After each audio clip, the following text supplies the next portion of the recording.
lipay kog dako nga si kanang Governor Ikot Pitiliang Hira ang pinakaorhi nga nakadagamtam han health services nga dalahan Ikot Caravan. January 29, 2009 han bumisita ang Ikot Caravan ha barangay Kampukpok, Tabango, Leyte. Masubra mil nga mulupyo hini nga bungto ang libre nga nakapakonsulta natagan hin medisina.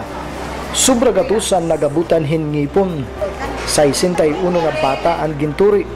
Nga mabot 250 liwat nga kalagsan ang nakatagamtamhin libre nga antiyuhos.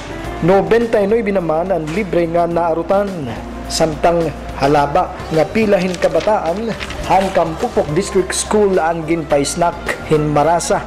Mapaso nga sampurado. Masubra 2,000 nga household ang naihap nga naka-avail han agricultural services. Pagbakunahan kayaman, medisina parang karabaw, baka ngan baboy. Ngan pinutos-putos nga lisuhin mga pananom ang igin panhatag.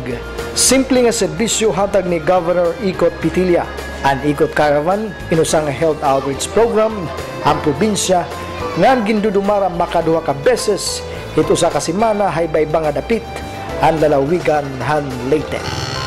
Nakatutok kanulagway han probinsya, Roy Moraleta, Leyte News Update.